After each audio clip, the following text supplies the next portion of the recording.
What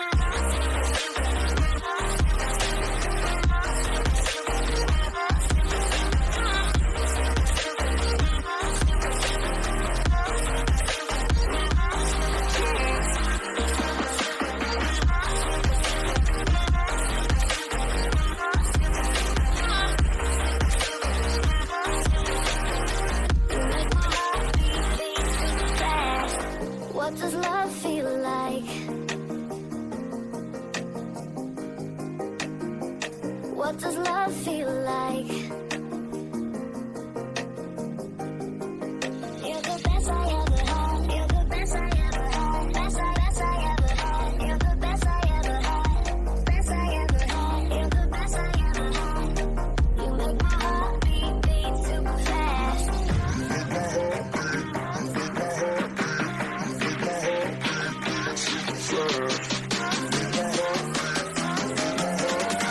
You make my heart beat super fast.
like TikTok. Gravity got me all fucked up. But it goes around and comes around, and then it all comes crashing down.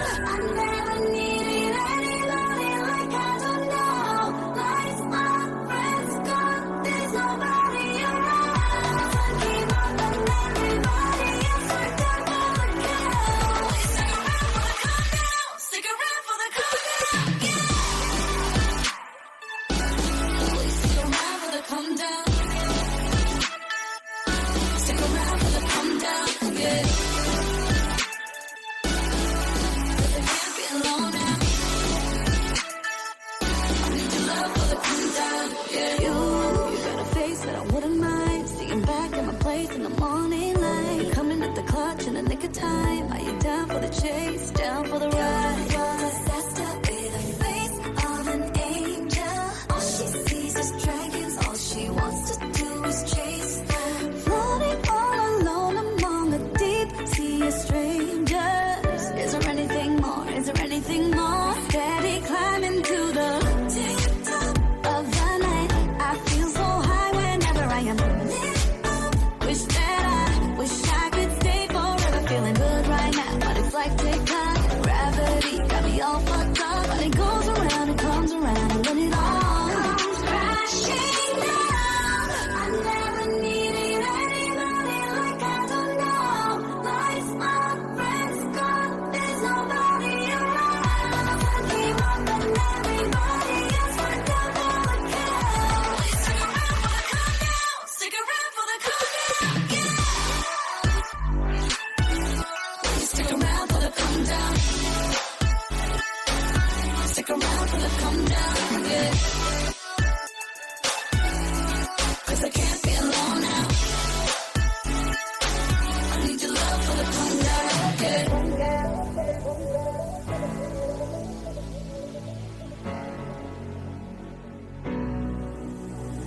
You got a face, I wouldn't mind. Sit back at my place, the morning light. Down for the chase, down for the ride. I never needed anybody like I don't know. Life's my friends gone, there's nobody.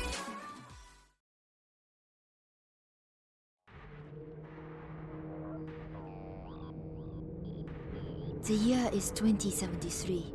I've been roaming the cryptoverse for over a year, searching for Papa and Onesa. After they arrived, the gatekeepers.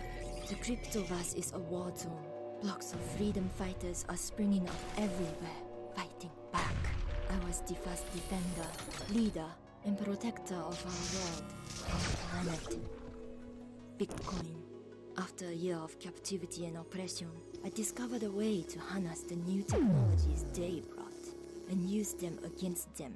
People rallied, and I quickly became their leader. Eventually, we freed ourselves from the tyranny.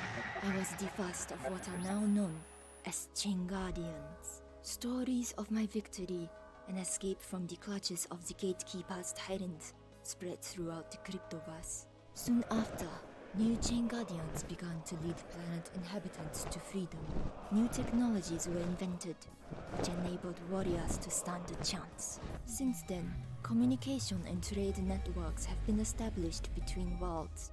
Pirate crews began to roam the open space and ferry planet's inhabitants back and forth. They re-established a currency system known as CGC. While friends and foes are continuously developed throughout the cryptoverse, one threat still remains: the gatekeepers. We don't know their motives, we don't know their strength, and we don't know their leader. But we know they will never stop, and neither will we.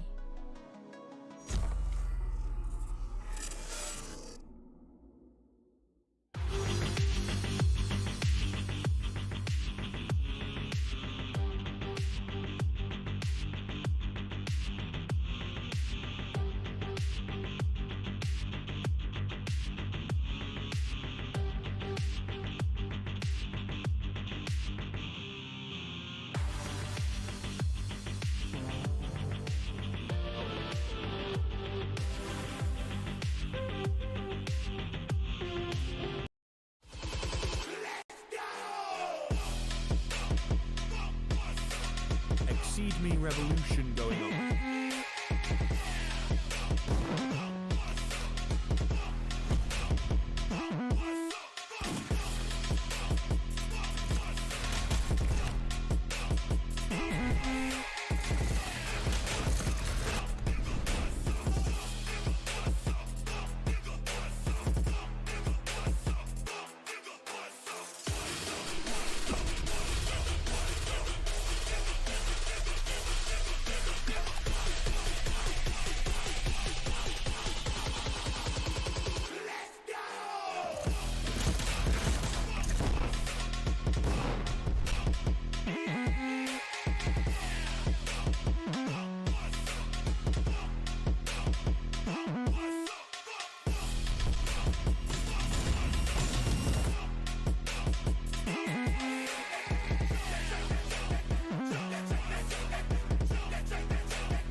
Hello, everybody. Welcome back to the Exeedme Blockchain Tournament. I am, of course, Scriv. Joining me is going to be Wolfie here, and we are getting into our semi-finals today. The wheat has been spread from the chaff, of course, and we've now got some of our stronger teams coming into the game today. Yeah, it definitely feels like we've got rid of some of the teams where players were. There's no good way to put this. Installing the game 30 minutes before the game goes live. We've got a little bit more team play, a little bit more professionalism coming out. Obviously, that last quarterfinal we really started to see. Ex-offset players absolutely smashing it for you, Trust. And we've got our semi-final teams, obviously Chain Gaming and Umbrella joining us here today. But Aleph, I think the dark horse of the event for me. They definitely look like one of the teams where you'd expect them to be going up and managed to pull off that double OT upset, coming up against a very strong team in Utrust. So definitely some intriguing games to take out in the semi-finals.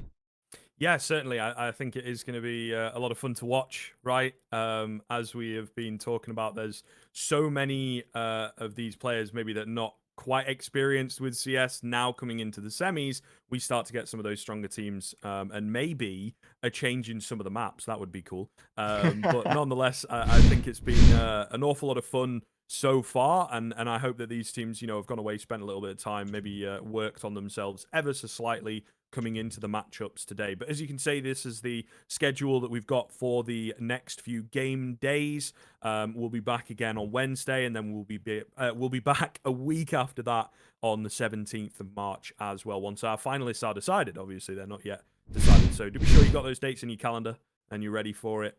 All times in GMT as well. So that's one thing to bear in mind. Usually we're on the Central European, you and I, but it's nice to have it on the UK time, I suppose, every now and then.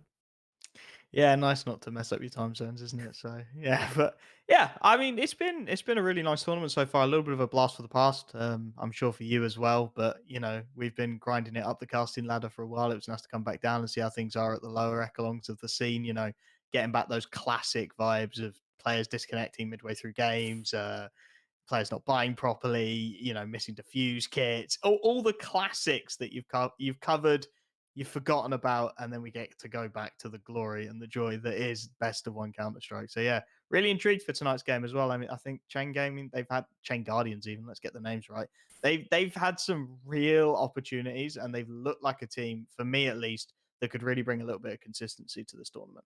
Yeah, possibly another dark horse. But of course, we will be having another AMA come up in just a few moments. We've got a video from Chain Guardians first.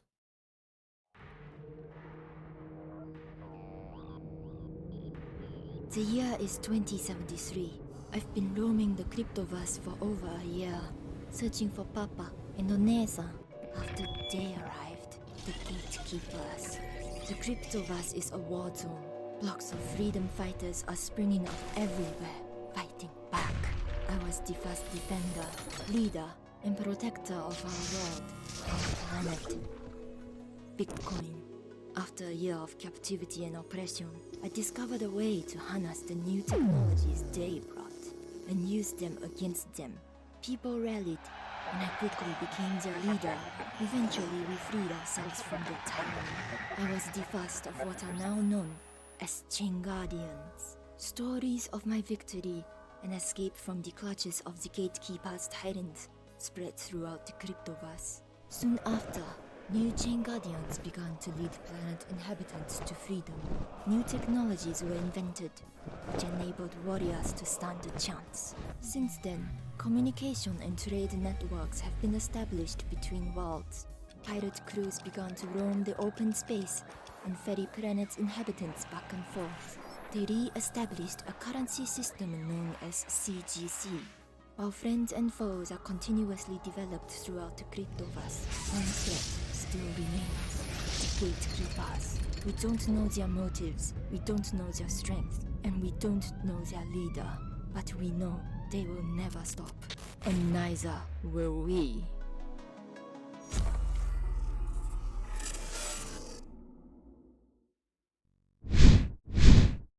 All right, welcome back, folks. I'm here once again with Robbie from Chain Guardians. Happy to have you on again, mate. Yeah, thank you very much for having me once again. I'm not quite sure how we bumbled our way through the last match, but it means that I get to see and speak to you wonderful people once again. So that's all Yeah. good. Indeed, indeed. For those of you, I guess, yeah, that don't know, Robbie will actually be on the server as well, so keep a lookout once we get into game. But we've got a few more questions for you, of course. We did highlight some of the basics of what Chain Guardians are all about in our first AMA. Again, I believe it'd be our first VOD, in fact, if you want to go back and catch that in the chat, go back and give it a look. We are also going to be taking, or well, I say we, it'll be me, so you've got to catch my attention. I'll be taking some questions from the chat if we get anything interesting enough. But the first question that we've got for you here from Exeedme, we have got apparently some MVP awards coming up for the semi-finals and the finals. What do you guys have to do with that? Yeah, so for those of you that have obviously either been following ourselves or Exceed Me, we recently formed a strategic partnership essentially. In the future, when our game is well truly ready, we'd love to see Chain Guardians on the Exceed Me platform. Whereby users can essentially bet on themselves to win games. And we thought, we'd love to kind of incentivize players as part of this tournament and give something back. So we have decided to offer prizes to the best, the MVPs from each match for the semi-finals and the final.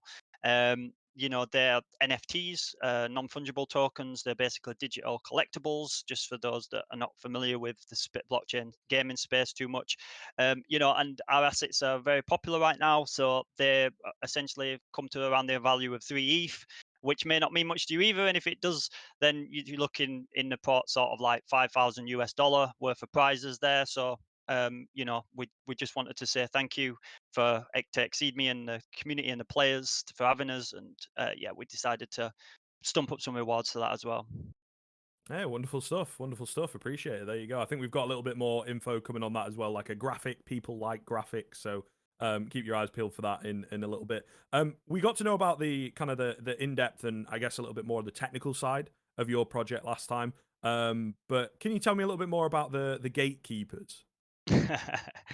Yeah, so I mean, the whole kind of what we call a cryptoverse, it's essentially like, think somewhere in the near distant dystopian future where cyberpunk meets anime slash superheroes. Like, you got the amalgam of these different kind of genres and concepts coming together. You have this unknown antagonist that we call the gatekeepers. Metaphorically speaking, they kind of represent the powers that be that control the whole sort of financial system. And then you've got your freedom fighters, who are your guardians, and they are obviously kind of metaphorically representing the blockchain space, if you like. So that's who the gatekeepers are. There's no more spoilers there. No one really knows exactly who they are or what they want other than world domination. Gotcha. Will you be adding more guardians in as well? I think they're the playable characters, if I'm not mistaken. Yeah, no, you're absolutely spot on. So yeah, they are our blockchain superheroes, as we like to call them. We like to think of ourselves as the Marvel Avengers of the blockchain space, right? So we have a big kind of aim that we'd like to see, at minimum kind of, the top sort of 50 blockchain projects out there, and many of our partners have guardians, and we're going to need these characters anyway as we design and create more in-depth game titles, because you'll have different classifications of guardians. You know, if you think of your typical tank, damage, and healer types. So you want obviously players to have the opportunity to pick from a number of those and have more strategy for their team formations and so on and so forth. So you will definitely see some more guardians coming into play. Yeah, so indeed, moving back into a bit more of the technical stuff then, we know that your IDO is coming up soon. Can you maybe tell us a little bit more about the preparation for that and perhaps how some of the people watching can get involved in that? Yeah, I mean, so the IDO is essentially what it is where you offer the opportunity for, you know, KYC'd, meaning people who have confirmed their identity and are, you know, basically qualified to participate based on the regulations in their own country and stuff. I've just gone through a process. They've just been whitelisted, and they will be able to essentially purchase their tokens on PokerStarter, which is a very big platform which enables that to happen. After which, you know, we will reveal more details about opportunities to get the tokens if people want to participate in our ecosystem and use the token for their use case, you know, which is to essentially, you know, play the game, buy weapons, armor, and there are also DeFi opportunities there, which is like staking to earn NFTs and so on and so forth. So, you know, there's plenty of opportunities still, even if people didn't get opportunity and missed our whitelisting process, to, you know, come onto our Discord or Telegram, join our community and get involved. There you go. So the last question that I've got for you, unfortunately, it doesn't look like we've got too many from the chat that are That's relevant okay. to I'm your boring, stuff. I know. It's fine. I'm not saying that all. Not saying that all. But yeah, the last question we've got. Obviously, you mentioned PokerStarter there. What is it about that maybe led you to choose it? Because I know Exeedme as well also launched their token on PokerStarter, so I guess it's quite a popular platform. Yeah, I mean, you know, I think some of these kind of pool platforms are fairly relatively new in the blockchain space, and it really gives opportunity for a really kind of thorough vetted process to take place to ensure that, you know, your customer, you're being as compliant as you can, as possibly you can, making sure you're, you know, taking care of regulations in certain countries and so on and so forth. PokerStarter has done wonderfully well since it's launched, and it is definitely up there as one of, if not the best kind of ideal platform. You know, there's others I want to say as well that are fantastic. One who are also working with a game strategic level too. But we, you know, we very early on met the core team at PokerStarter, and they was superbly supportive, and we put lots of steps into place to you know, to basically make sure that we were aligned and we were going to push our idea on PokerStarter. So, you know, several different reasons, but yeah, without a doubt, they're a superb platform, and they do all they can to make sure that you know, the public get you know, the best opportunities they possibly can in getting involved in projects they're interested in. Yeah, there you go. All right. Well, like I say, I think that is going to be it for the AMA second time. Hopefully, we'll get a third time if you're lucky in this semi-final, mate. But thanks very much for Thank coming on you. once again. Thanks very much for having me. All right, there you go. I do believe we should have Wolfie back with us. Of course, Robbie jumping in once again, giving us a bit more information. This time, I'd say a little deeper on the game itself, right, and whatnot, because that's obviously the platform that they're pushing is a game that people can play, that people can earn from as well. Again, as I've been saying the whole way through, I'm not too familiar with the technicalities, but that resonates with me. You know, certainly a game that could bridge the gap, an interest that I have moving into a different world. Yeah, for sure. I mean, I don't know if the wonderful people at production can put those MVP cards up on the screen again, because we didn't get to talk about them too much, but they looked absolutely awesome. I mean, the artwork on them is just insane. Yeah, they go up Mm. on the screen now. You know, semi-final MVPs getting a Sushi Chef Rio 120 and a final MVP grabbing a Hero 62. And I will admit, little bit of a fan of collectibles on the blockchain. I do have a few lying about here and there. I have been in that scene before, and these are just awesome. I mean, it's so cool to see Chain Guardians, you know, donating some prizes for the MVPs, putting a little bit more on the line. I'm sure Hmm. Robbie will be gunning to grab some as well, but it's going to be some tough competition.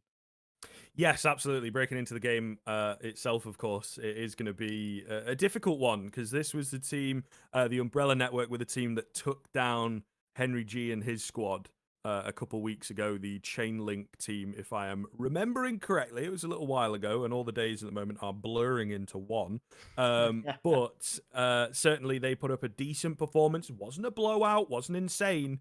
And Henry did have his work cut out for him a little bit. There was not as much knowledge. They had some ex pro players and whatnot, but from a while ago, right? And who have obviously, I guess, come to a crossroads and therefore decided to leave the CS scene, that kind of thing.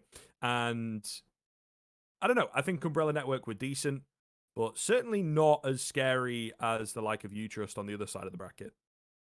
Yeah, they looked pretty solid. They looked decent in places, but obviously you trust. I mean, that's a completely different kettle of fish, isn't it? But getting back to what we've got now, Chain Guardians coming up against the Umbrella Network, of course, and as you mentioned, Van G with his crown sticker. That was your key point from last time, so we'll drop on that again as we do get into the map vetoes. Now, you were trying to hype me up for this. You were trying to get me excited for a map with a little more depth, a little more complexity. I could hear you going for it. I hope Robbie has been listening to my pleas. I hope he knows that I want to be seeing something a little more strategic. We did get a couple of Infernos. They were very chaotic, but we did get a couple of Infernos, some slightly more utility based maps towards the back end of the quarterfinals. But now an opportunity to see what we get. I do have to say, I suspect very similar to last time. I wouldn't be surprised at all if Mirage popped up. We saw Chain Guardians playing a very solid Mirage game. Umbrella Network, they played Dust 2 in the quarters, so very much in that theme of those two pug style maps. So I wouldn't be surprised if we see those two coming up for a tool. Yeah, I would agree, to be honest. I think that there's an awful lot of adaptation required for some of these maps, right? And that was a bit of a weak point for some of these teams as well. So we'll have to see. We'll have to see given time. Okay, there we go. I was going to say I thought my Discord was having a mare maybe, but it seems to be back. And we are down to the final few maps. Dust 2 Inferno. Yeah, nothing we've not seen before, but that's fine. And that also makes sense because I think a lot of these teams will want to go towards something that is familiar. Yeah, and there was a floated nuke, but it doesn't end up happening. We are going to be on the Inferno Stockholm server, so another Inferno game. And I have to say, if you made me pick, if you put a gun to my head and said Dust 2 or Inferno, I'm going to Inferno. It's notorious for creating those banger matchups, even when they're not expected. It's a game, it's a map that just plays perfectly into everything CS has got right. There's plenty of room for the individuals. There's plenty of room for those crazy, insane plays. You've got the nice open peaks down mid, down second mid. And then you've got the tactics, admittedly slightly chaotic tactics towards Banana, but there's so much opportunity for teams who are willing to practice, who are willing to put a bit of time in to start building into, B takes, B executes, retakes of top banana control, bracket control, retakes of bracket control from short and long from CT sides. It offers a very nice balance of aggression and then defense as well. I think Inferno, honestly, in my mind, the perfect map for these kind of games. Yeah, I think so. And there's enough there, right, that you can be deep with it, and it's not completely flat, as it were. So certainly for me, I think we've talked about this before, as we've seen Inferno in the past. I think it does offer a lot of room for these teams, but also there is still some work that needs to be done here, right? Because Yeah. from time to time, we talk about it maybe being a little bit stale towards the top end because it's been around for a while and whatnot. As generally tends to be the conversation with a lot of maps that have been around for a while. But at this level, there's still that same kind of gap to bridge between pugging on it and playing a bit more like a team. So I guess for me, the question would be whether they have done that or not.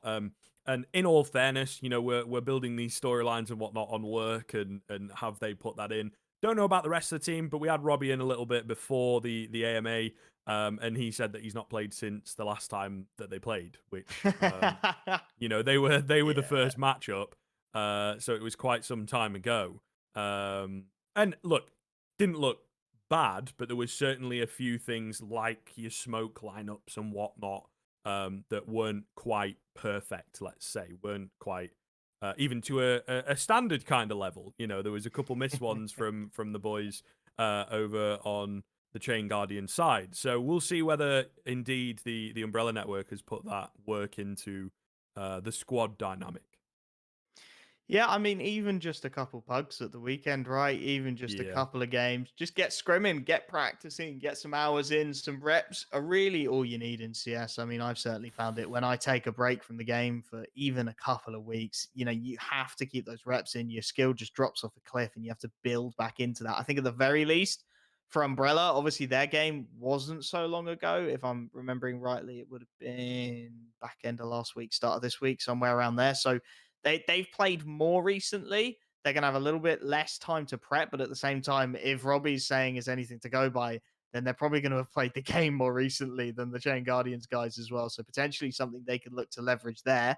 I think this, honestly, as semi-finals go, is probably going to be one of the most interesting combinations we could have had. Right? I do wonder that if Henry G and Go had got over that initial game, had managed to get over the hump, Henry G would have just dragged them kicking and screaming into a warm up server and just been like, right, this is the map we're vetoing to. Here are three lineups. You learn these lineups. You do not forget these lineups, and you will throw these nades for me when we play next. So I think by getting teams with a little bit more of a variety of experience levels on both sides of the equation, we're far more likely to see one of those brawly styles of game like we saw with Aleph IO, Aleph IM taking it all the way to double OT than we are necessarily with, these teams who bring in pro players, these teams who bring in clearly a class above everyone else in terms of talent.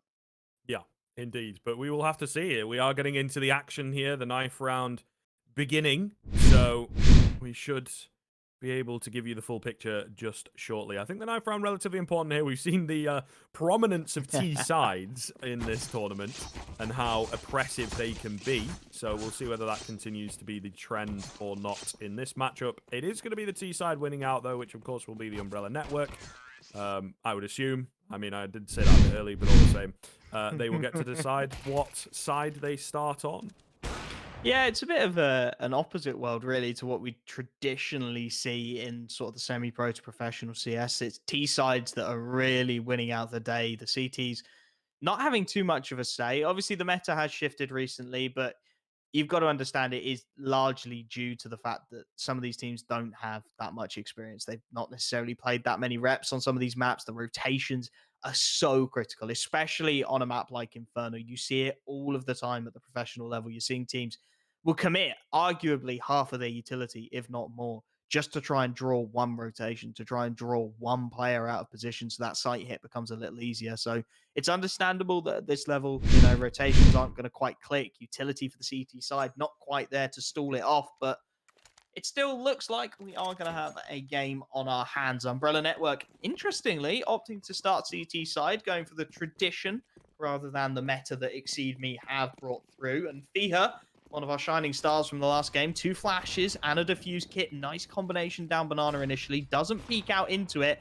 but falls off onto a second angle. Should have the opportunity to find a frag here and does as well. Second on the, I'm going to call it the happy angle because it is the one that he played that iconic moment in. Zamura able to at least get one back, but 4-on-2 already. Bomb dropped. The rotations are already very deep in from the CT side. They've actually managed to recover the bomb though. And if Vanji doesn't make the call sooner rather than later, potentially Chain Guardians can look for the long rotation. Ooh. Split up on the CT side, which kind of, nullifies your man advantage in a way, brings it back into a 2-on-2 if they act fast enough. So it's all a question of if, really. Oh, Ghost going in, does get one. Banji from the back of the site, though, looking solid. Will get taken down. All onto Zamura. There's a smoke in the way, but he's 33 HP and not an awful lot that he can do with that, to be honest. No armor as well, right? Needs to land 2 quick headshots. That's pretty much how this goes if he is to win it. He's actually going to look to push into the construction area, but they're ready for him. Now he's spotted out. His whole plan is thwarted. There's 2 of them running him down. Does manage to get the first, and that was quite quick. The trade doesn't come in from Rope Jumper as easily as you would like. He's surviving on 2 HP. But I think Rope Jumper is going to try and force him into the bomb plant and get the easy frag in the end. It will be Umbrella Network coming away with the pistol, although very, very close. Yeah, really nice idea from Zamura. Trying to bait into that Coffin's Peak, right? An early headshot there really makes that round viable. Unfortunately, can't quite hit the first shot. Does incredibly well to find the second. But without the damage onto that last man and with how little HP he had, very difficult to play that correctly. Utilities run dry, stuck on the bomb site. Time becomes the friend of the CTs. And He does unfortunately fall for the Chain Guardians. And, well, CT side, it's not often you see them on a second round with a better buy than their opposition, but that's what we've got here. MP9's FAMAS, a scout that is going to be ran down fairly aggressively, needs the support of his MP9, who's whiffing a fair few shots, finds the early dink, but not the conversion. Still, the tags start to come through. Ploxy locking down these archers, getting a lot of damage off before his teammate does fall. A-bomb site still looking distinctly vulnerable, however. Rope Jumper on that FAMAS trying to do all he can, does well to grab the double kill and bomb down. And now it's just about stabilizing. Ploxy finds one more with the USP before he's traded out. And for Mark Adamski, any more damage at this point would be a bonus. Fiha down on 35 would be a nice pickup if he can find it. But I think, yeah, the MP9s of Van G, unarmored opponents, nice and easy to chew through. So it will be Umbrella with their second on the board.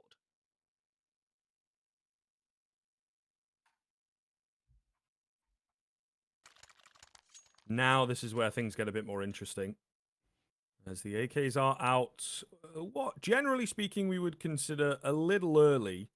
From time to time, the philosophy of a team at the higher level can denote that, you know, they go for the third round AK buy, but usually not to a great deal of success, particularly these days when, you know, you can come away with forcing a clutch from the CT side, therefore costing them a bunch of money pretty easily when you're on the Deagles. So, not completely unorthodox, but it is a little rarer than usual. So we'll see whether these AKs come into play. Now, the joy that you have here is the CT side have not really built up enough cash to get the M4s out themselves. That's a bit of an awkward exchange. Pretzel tagged down to 40 HP. Molten, I don't know, it looked like he was lagging for a second, maybe just sort of walking into the wall. I'm not quite sure what's happened there, but our first frag has yet to happen. Interesting, though. T-side utilities forced the stall from the CTs, and it's going to be Fiha and Van G very isolated, getting a lot of damage through the smoke, but he's going to need more than that. It's just the MP9 on Van G as the full hit comes in. CTs are rotating, but it's slow to the fight. The M4 not able to get anything done. Van G does incredibly well. Triple looking for the quad, gets a lot of damage off, but is found in the trade. MP9 really buying time for the retake for the CTs. Plenty of health available on this retake. Utility all gone, however, and Ploxy still on that scout is starting to clear the early angles. You would think with this little health, the P90 is just going to tear through him, but it's Rope Jumper and Ploxy who find the conversions. And Van G, really the hero of the hour on that MP9. That retake needed some damage on the board to make it viable, and he found it. Getting closer, though. Chain Guardian's certainly doing a decent job. And that's good to see in our early rifle round that they are getting closer. So, we will have a look. It seems...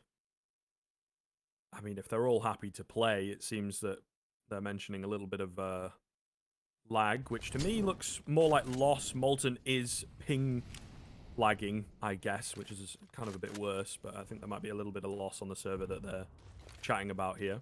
But we'll see. Numbers look smooth from what I can see on the Go TV, but they're two different servers, so either way. Another buy coming in from Chain Guardians. Try and keep you updated about the status of what they decide to do here. Rope Jumper finding a quick one, but unfortunately traded out, and it is Pretzel with that 2k to open up the A-bomb site.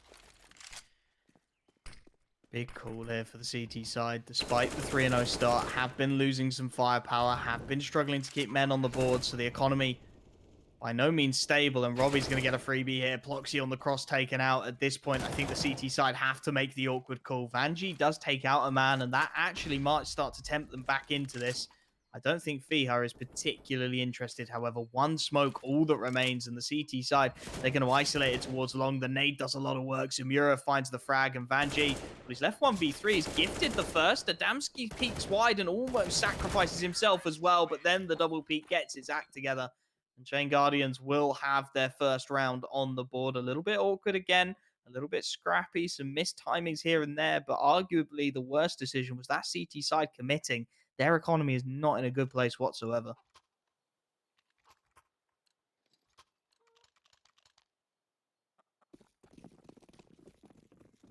Well, here we go. Seems that we've got a little bit of a matchup here between the two teams. I did fear for a second that Chain Guardians might be running into an endless brick wall of getting close, but it's not the case.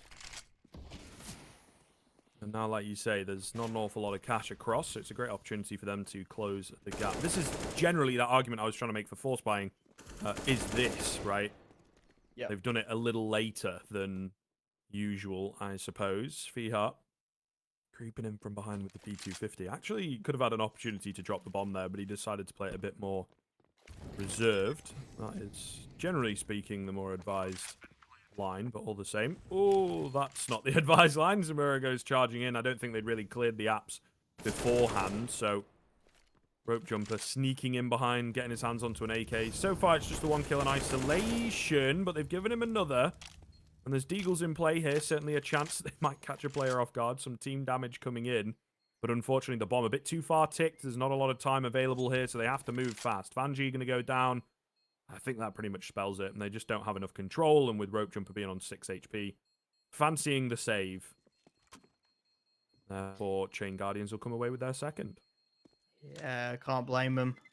Gives them a little more firepower moving forward. Unfortunately, Fiha actually goes down to the bomb, but he trades onto Ghost. And in all honesty, I'd probably be taking those odds as a CT side, right? Taking one more rifle away, just 2 saved across for the T side. So the economy more in the red than the green. Of course, CT's always a bit of an awkward spot here. Not really in a position to buy, but they're going to try and force it out regardless. The one rifle that was saved get dropped across. They do manage 3. Make that 4, in fact, as Fiha picks himself up the AK-47. Floxy, the only player taking a sacrifice in terms of firepower, but it's the util that really struggles for your CT side. They're really lacking in the nades. The smokes are short.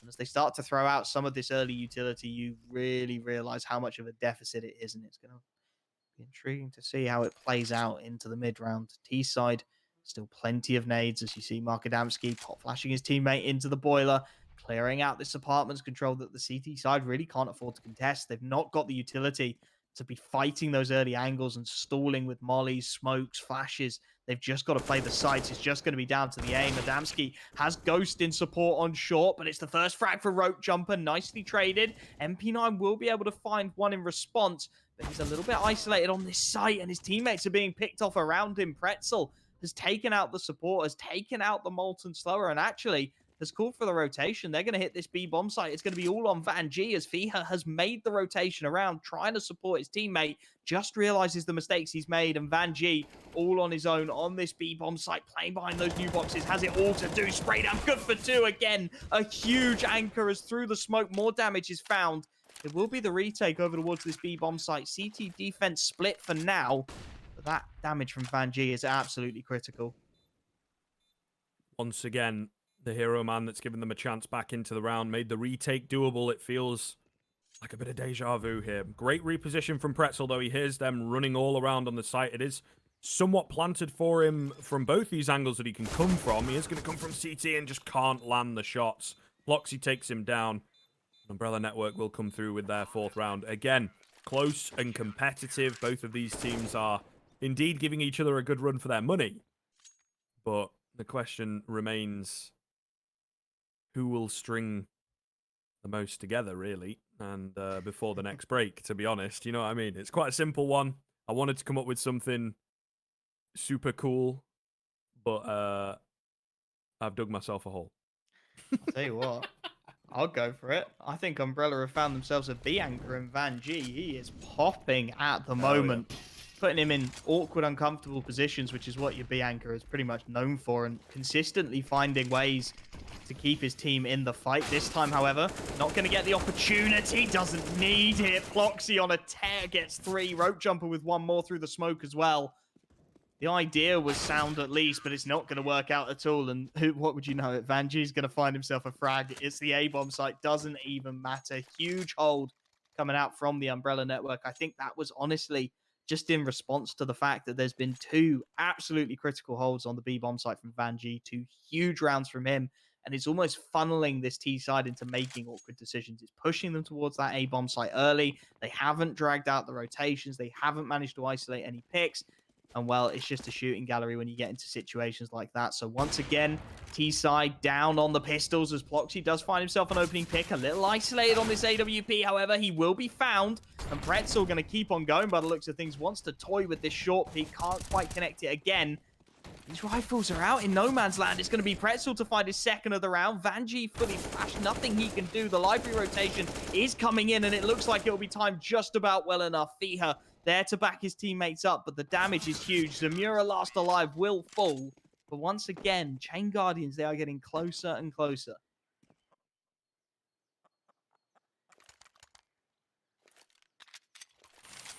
Just a question though. At this point, really, they need to get the rounds over the line. To be honest, it is getting closer. You know, they've had a few here or there, but Umbrella Network starting to find their sea legs, as it were, and really looking good. Really coming up in the tighter moments, the clutch moments. A couple individual plays, yes, but still does feel like the team across the board doing pretty well. I think Molten, unfortunately, is in a dodgy spot internet-wise. Didn't quite catch. I feel like he was fine last time, but we have had a few players across from NA. So maybe he was... Is he Canadian, perhaps, actually, to be fair? I swear I saw a Canadian flag on the Umbrella Network side, so that might make a bit more sense. Other than that, though, everyone else seems to be, you know, holding their own, really, and you can see Ploxy over on the A side of things is doing what Vanjie is doing on the B side. So, really, really solid stuff to open up. Vanjie is low in this round, but still, that man advantage is everything. Especially with your Orpa on the board, right? Finding some good damage. Pretzel toying with that boiler peak as Robbie sets up the utility to assist. Foxy, at least for now, smoked off the initial angle. Robbie should be able to grab himself that AK-47 as well, so a little more firepower recovered. Orp toying with re-peeking into that angle, but not quite going to go for it yet. Again, I'm starting to become the enemy of the T side somewhat. They want to hit in towards this A bomb site. Bomb's starting to take short control away, and interestingly, Rope Jumper slightly isolated, doesn't really have the position to help his team out here. Lurk Smoke comes out. Pretzel will dump utility off the back of it. Rotation has to come in now. They need these frags. Rope Jumper does incredibly well to get one, and Molten there for the second. It's just down to Robbie. He's got to do it all on his own. His teammates are nowhere near, and as he's traded out, that should surely be the round on the board. 10 seconds left on the clock. The rotation trying to come in from Zamura, but there's just too many angles, too little time. Fiha will finish the job. Umbrella Network will have their seventh. And I tell you what, picking that CT side is starting to look like it very definitely was the right call. Yeah, and I think this is one of the things as well, when you move into that CT side with a deficit, sorry, especially in a game like this where, you know, you might not have done as much of that out of game work, as it were. It can be quite hard. It's an added pressure of the CT economy and what to do around it, how to play around it. If you lose rounds, I mean, they might not lose rounds. Again, stranger things have happened with the comebacks last week. Certainly a testament to that if you were watching for that double overtime game. The less said about it, the better now, to be honest. But either way, into this game, it was so insane. Like, obviously, for the people that might not have been there, 4v4, what was it, a 13-2 or a 12-3, I think, at the half, and they came back and it went to double overtime. Absolutely mental stuff, really. And definitely not a casting experience I'd want to go through again. It was so wild. Nonetheless, ooh, Ploxy got to be careful. Had a lot of success from that angle in the past and does get tagged up quite heavily here. Still going to stick around, though. Great spot. Absolutely perfect. Mark Adamski, it looked like he was kind of knowing from the other side of that, but unfortunately gets taken down. Molten as well going to get caught compensating for the loss of control at long. Walking up short is super effective here. Rope Jumper gets one, but goes trading immediately. Playing off of his teammates so well. Look at that through the smoke. It is a 2v3 retake. By the looks of things, Fiha with the aggression actually finds a lot of initial success. Lack of a teammate starting to become a problem, though. Vanjie has finally committed to making this rotation. Molotov into the pit will force Zamura wide, but this time slowly but surely ticking away. Vanjie slow to make his way back to his team. Robbie's gun spotted. He goes down, and Fiha is looking electric. Another big clutch coming up on the A bomb site. Umbrella Network are very definitely hitting another level here. Vanjie, Fiha popping off for their team. And a big clutch to get that 8th round on the board. It was looking difficult. The short walk-up worked to perfection, but just not quite able to hold on to the round in the clutch. Umbrella Network now with the guaranteed lead at the half and an opportunity to really build this into something strong on the CT side.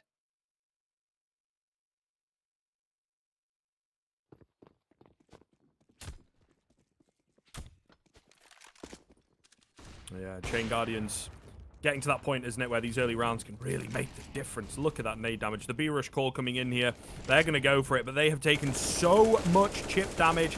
Banshee does get blinded up, but Fihar there to back him up. Able to swap onto the Deagle, staying alive, having the hero moment once again as he gets the third. Oh my goodness, Vanjie with a hell of a round. It has been a beautiful top banana hold here, and the banana push has fallen apart. Can't wallbang that, sir.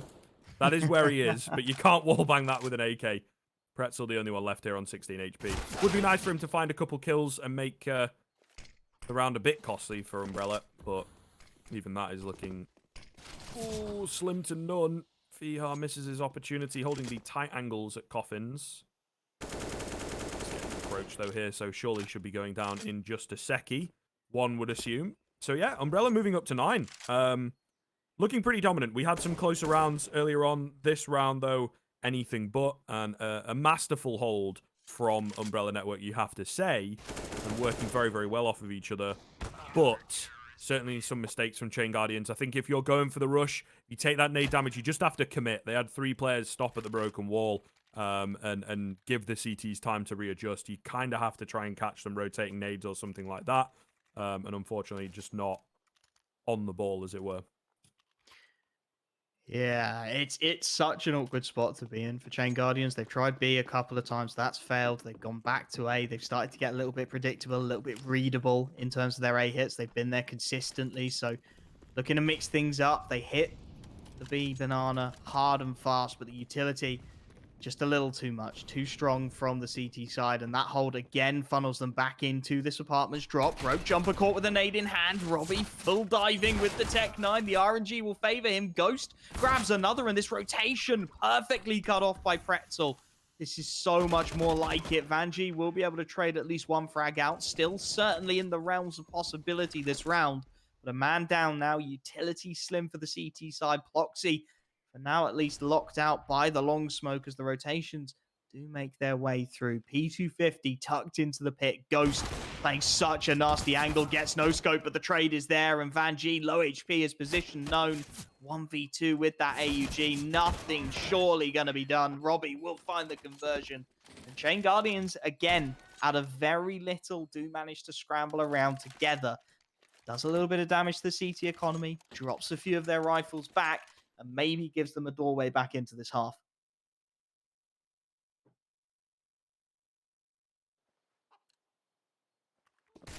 All right. This is what we like to see. A little bit of competition, a little bit of, shift in the momentum here. Umbrella Network still got cash left to buy up, of course, though. See what they can get done with it. I mean, the AWP in the hands of Fihar this time around. We've seen it with Ploxy. Obviously, there is no permanent AWPer, it appears. Robbie's got one out. My guy. Doesn't have head armor, which is a little bit ill-advised on that AWP. You go for a wide swing and you're going to get one bang by an M4. Certainly not ideal. Could happen. But we'll see. Maybe he's onto something with his 5k in the bank, On his own there, over towards Banana, trying to get a bit of noise. Maybe find someone getting a bit aggressive. Rope jumper with the perfect timing. Pretzel, you got to trade this, my guy. Not sure which way he's looking. He does eventually get that trade in. Was a bit awkward for just a second, but the timing works out perfectly in the end. Molten caught with an aid in hand.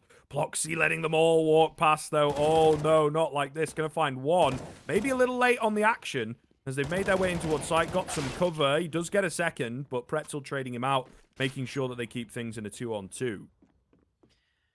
Keeps this workable, but I'm not sure the CT side necessarily want to commit to it again. 2-on-2 after plant well established.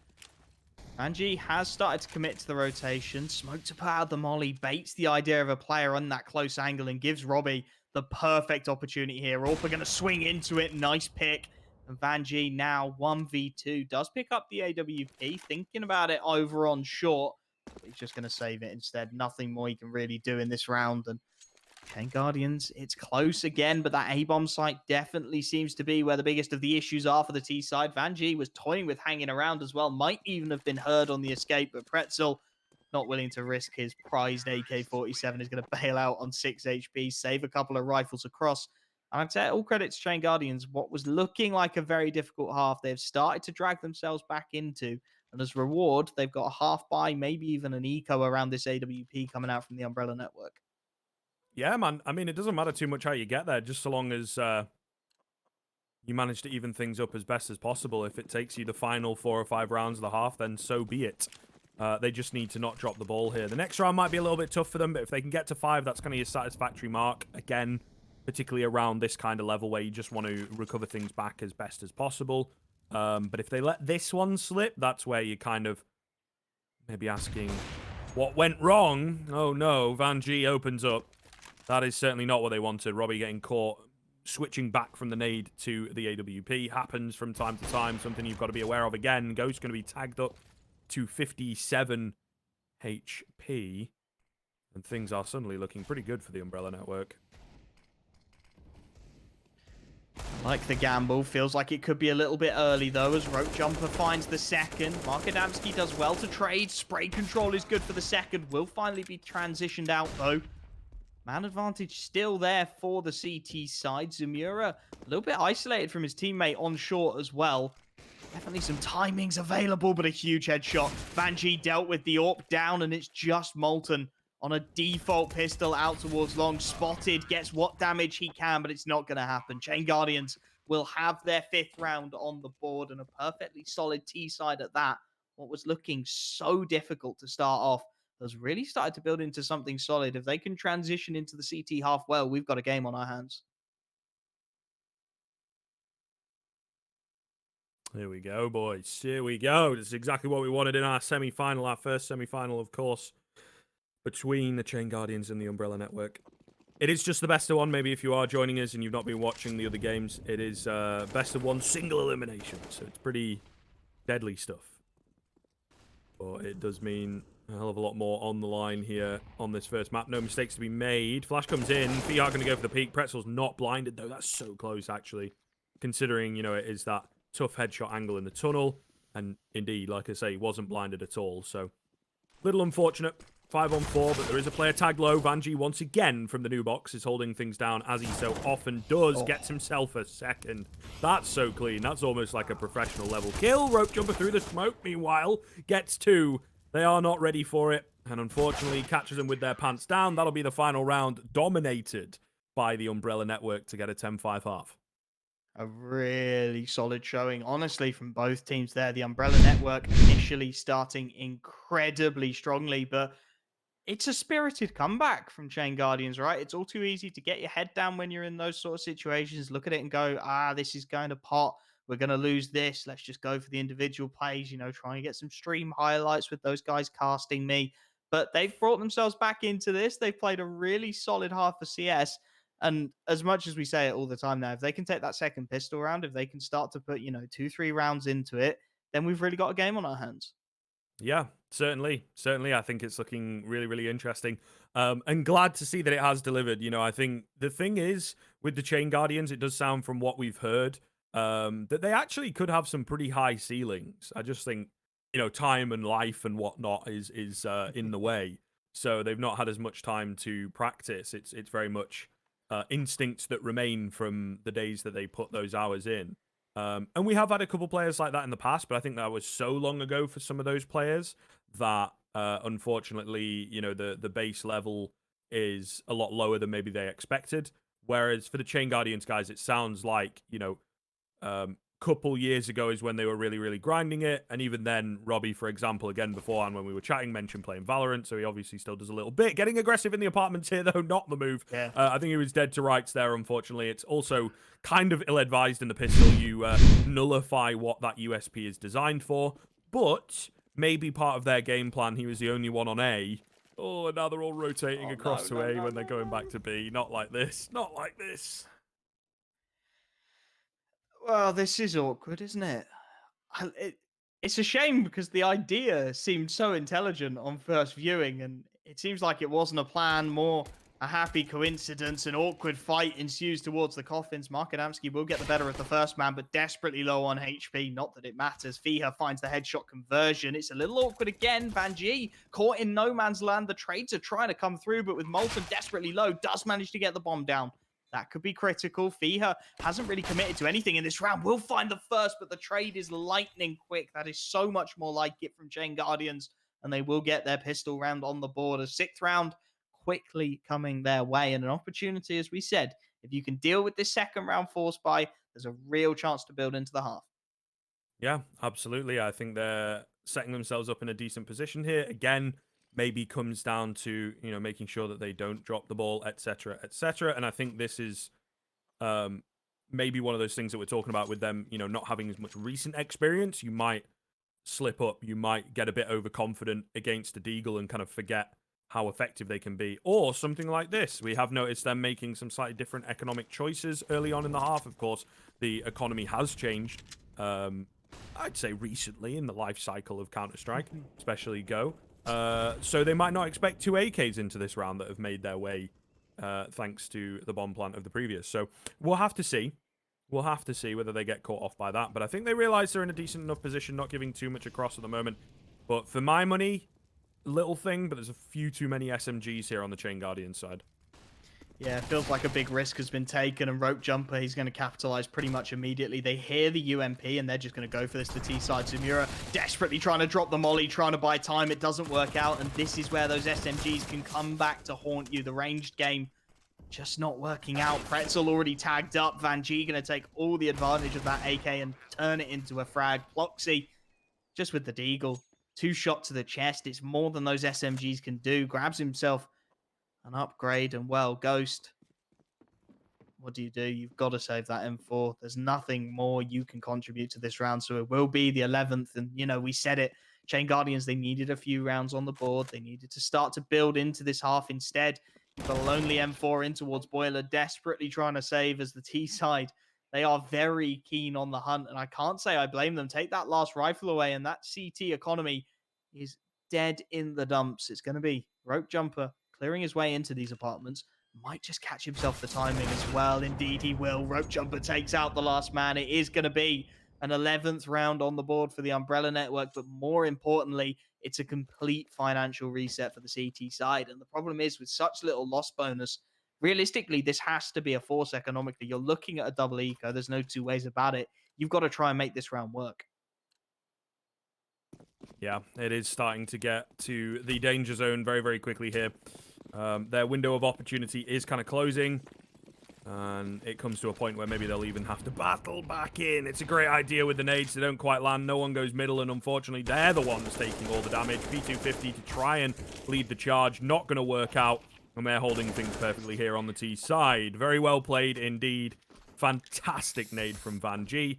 And a little bit coincidental, but we'll call it a solid read there from the T side to just make sure that there's no cheese coming through from Chain Guardians. $1,500 of CT utility versus $300 of T utility, and it's just unfortunate that the timing is there. I don't think they've thrown that nade yet. He throws it for one round, and there's 5 unarmored CT players just waiting to catch it, dunk it, chew it, whatever you want to say. Nade to the face. And the work for the round, realistically, at that point is done. There's nothing more Chain Guardians can do. And this is the problem with the financial decision they made. Double eco, admittedly, a couple of upgrades here and there. Deagle's on the server. MP9 tucked into the sandbags. Opportunity to get some damage, but he's punished. Van G somehow finds the reactions, and as Rope Jumper thins the numbers further, these pistols, they run out of opportunities to really do anything at all. Pretzel, that's a messy fight. Does manage to find himself the frag, however. Problem being, the site's been given up. He's got 5 HP, and that Molotov is going to completely lock him out of any opportunity to deny this bomb plant. Once again, CT side left with a decision, and for my money, they've got to give this a go. Only player with armor is Pretzel. He's on 5 HP, so realistically, without the head armor, he's looking at the full reinvestment anyway. And, well, Robbie and Mark Adamski, yes, they've got Deagles. Yes, they've managed to salvage an MP9, but they're on 2-round loss bonus, yeah, so they're going to get $2,400 regardless. Taking a couple of rifles away, salvaging an AK-47 is worth its weight in gold at this point, and Robbie, all credit to him, is trying to achieve it. MP9 at range, not the ideal weapon, though, and Fiha going to punish down to the last man. 13 for the Umbrella Network. Chain Guardians really starting to struggle now, as once again, their economy is right on that breadline. Yeah, I think they were looking okay, right, and they had a few gotcha rounds early on in the first half, going fast, playing off the individuals. The few rounds that Ghost, who seems to be, for my money, I mean, he looks like their strongest player, maybe not fragging-wise, but the way that he's approaching the game, he seems to have quite a good sense for it.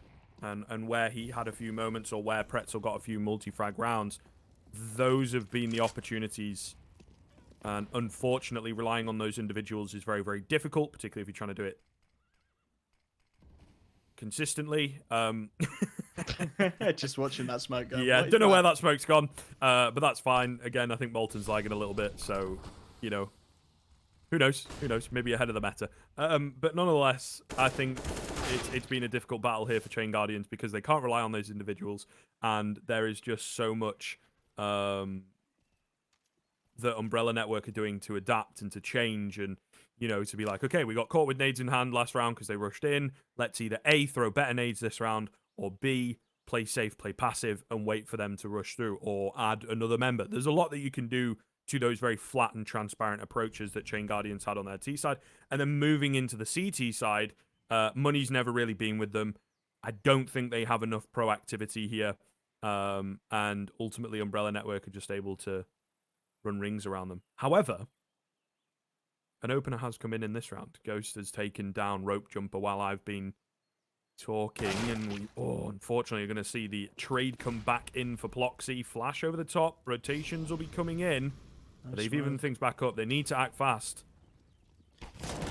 Smoke for the CT cross. It baits them into perfection. Zumura, just behind those new boxes, only has to stay alive. Does his job for long enough. Ploxy now in the 1v3. Spray down connects the first and the second. Robbie trying to trade his teammate out, but time is of the essence here. Ploxy, he's got to stick this down. Will be able to do so. Safe plant first oranges. I don't know if he expects Pretzel this close, though. Hot flash to get him trying to escape this angle. Spots his man. Deals with his man. Huge clutch for the Umbrella Network. Ploxy coming in with the ace in what could be the deciding round. 14-6. And Chain Guardians, again, economy is broken looking at map and indeed series point here in the semi-finals. Some big decisions, and it looks like they want to fight for it. They don't want to be letting this one potentially slip to OT. They're going to go for it here and now. 2 FAMAS, 4A1S, and MP7, not something you see every day. Maybe Chris J's here. And Adamski down on that UMP as well. It's an awkward buy. It's a scrappy buy. Maybe, just maybe, this is where Chain Guardians do their best work. Yeah, the pressure on. This is what we would like, of course, to... Oh, man, a little bit of a comeback. There you go. Super smooth 2-man setup. Mark Adamski making good work of Robbie's bait. And no one goes down for it either. You know, that could have been a 1-for-1 trade, perhaps, but no. It ends up being a very, very clean one. No one takes any damage, even. So, very, very well done. Getting away with an AK. Vihar trying to retrace the footsteps and find the trade here. Oh, going to give it away as well. Mark Adamski, unfortunately, goes down. That's another one of those nuanced things. When you picked up the man advantage from an aggressive play in apartments, you get the hell out of Dodge, you move back onto the site, and then you look to work your man advantage rather than sticking around and giving more kills across to the opposition. Vihar with a beautiful 2K to bring them straight back into the round. This is where it starts to get really awkward, right? CTs, they've got to make a commitment. Rotation is starting to come through, but is it going to be too little, too late? It's an isolated man on the site. Robbie has one of the most powerful weapons in the server. Has it all to do, though, and Fia, the spray down just a little bit too clean, a little too good. Plant very open with 2 players on long. Potentially, if they aggressed, it got dangerous, but they've opted to stick back at least for now, and from here, this retake becomes very, very difficult, almost impossible. Ploxy holding things down with the AWP. Beautiful flick to take out Zamura. And, well, Ghost, I think he'd do well to get out of here to try and save that FAMAS. Might manage to deal with the AWP. That would be a nice pickup, but the no-scope headshot comes in. Ploxy is not giving Chain Guardians an inch. 15-6. And as we said in the last round, that economy, it's on the ropes. Yes, they've got max loss bonus, but even that is not really enough to prop a CT side up anymore. Scary times here. It was crunch time in the last round for Chain Guardians. Now it's do or die, to use all the cliche phrases, but certainly it applies very, very heavily here for Chain Guardians.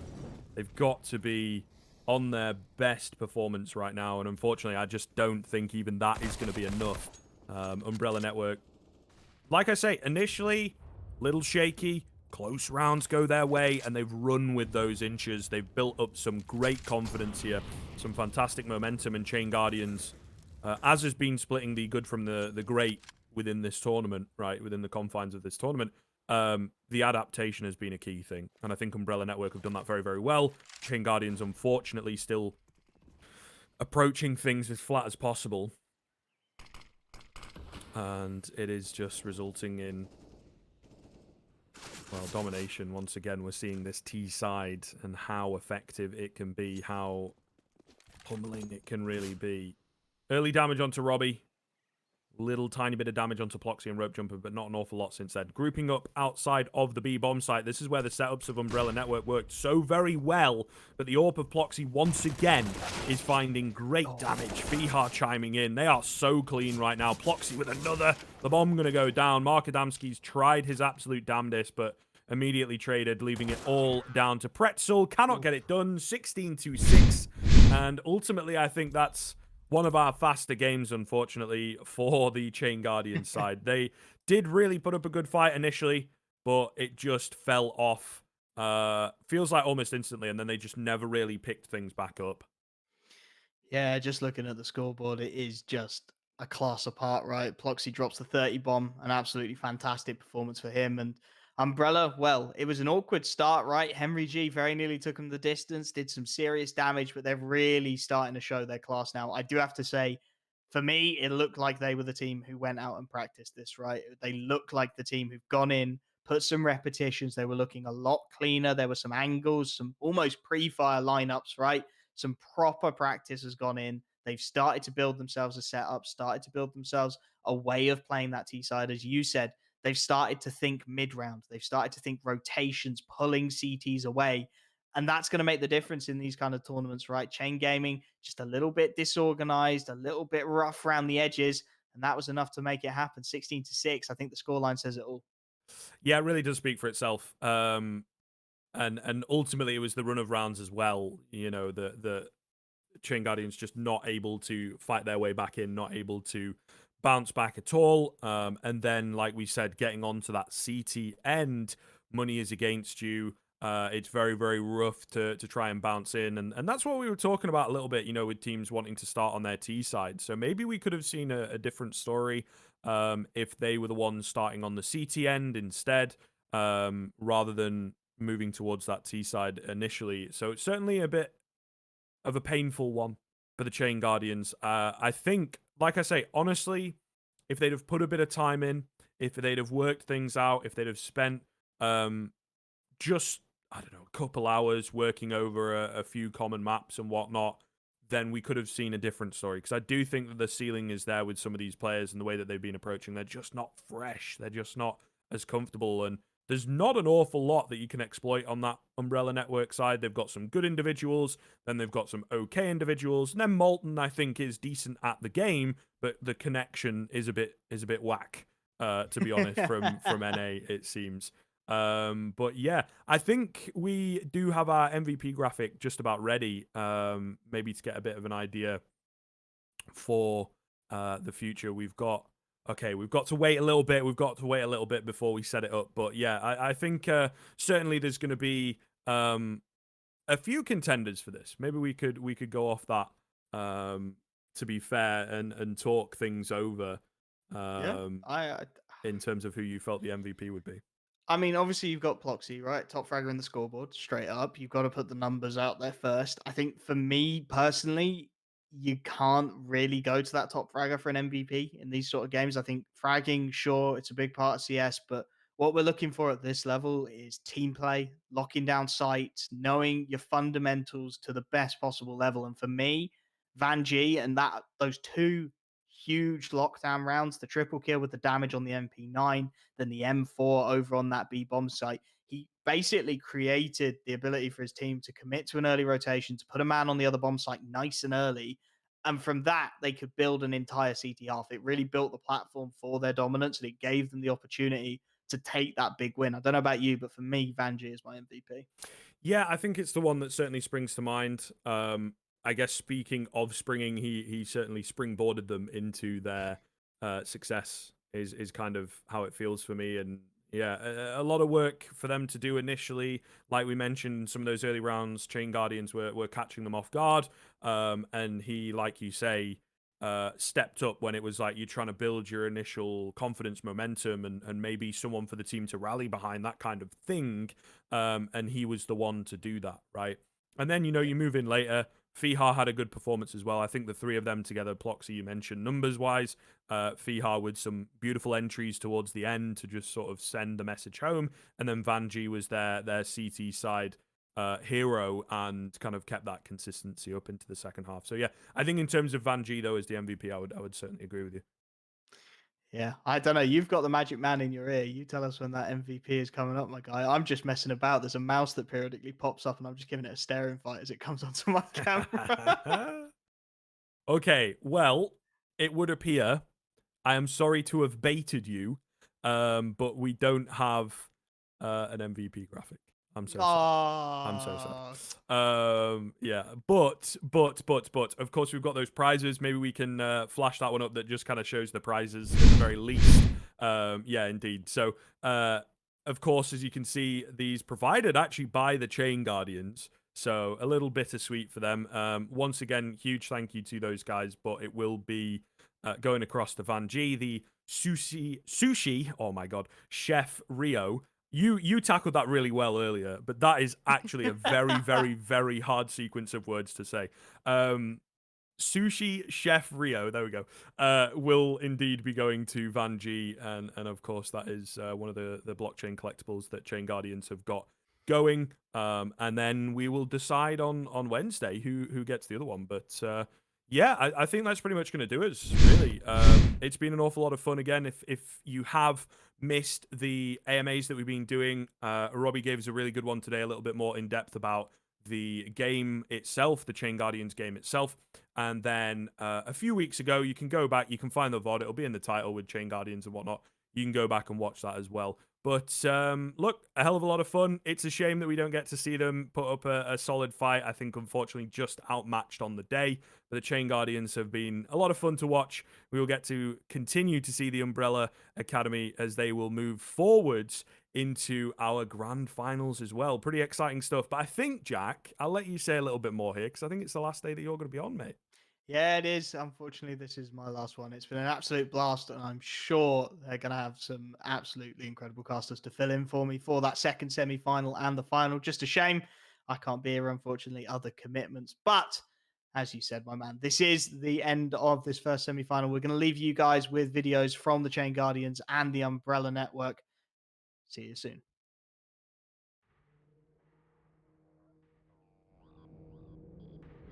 The year is 2073. I've been roaming the cryptoverse for over a year, searching for Papa and Onesa. After they arrived, the gatekeepers. The cryptoverse is a war zone. Blocks of freedom fighters are springing up everywhere, fighting back. I was the first defender, leader, and protector of our world, our planet. Bitcoin. After a year of captivity and oppression, I discovered a way to harness the new technologies they brought and use them against them. People rallied, and I quickly became their leader. Eventually, we freed ourselves from their tyranny. I was the first of what are now known as Chain Guardians. Stories of my victory and escape from the clutches of the gatekeepers' tyrants spread throughout the cryptoverse. Soon after, new Chain Guardians began to lead planet inhabitants to freedom.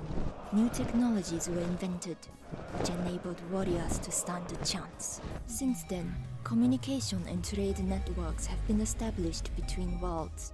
Pirate crews began to roam the open space and ferry planet's inhabitants back and forth. They re-established a currency system known as CGC. While friends and foes are continuously developed throughout the cryptoverse, one threat still remains: the gatekeepers. We don't know their motives, we don't know their strength, and we don't know their leader. But we know they will never stop, and neither will we.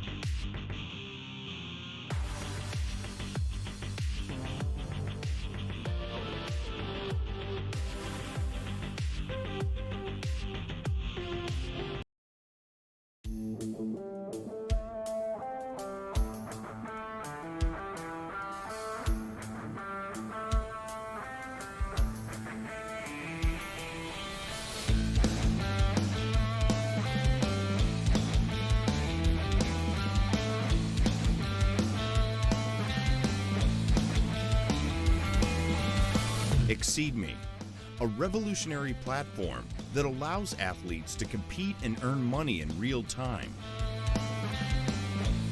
Wherever they are in the world, they can be playing their favorite game, pushing players to the limit. Exeedme puts players competing against each other, measuring and evaluating their performance, taking them to a new reality. With our platform, you just need to choose your favorite game and place your bet. Exeedme will find the perfect opponent for you, matching your skills and experience according to your ranking. Know more about your emotions. Learn how to be more focused, more accurate, faster. Take it to another level. Exceed yourself and win. Exeedme, the evolution of competition. Exeedme é uma revolução para jogadores amadores e profissionais. Podemos jogar, ganhar dinheiro e entender o nosso desempenho ao longo do jogo. Posso comparar a Exeedme a empresas como a PokerStars, que trouxeram a possibilidade aos jogadores de viverem de algo que até ali era um hobby e melhorar as suas habilidades enquanto fazem algo que adoram.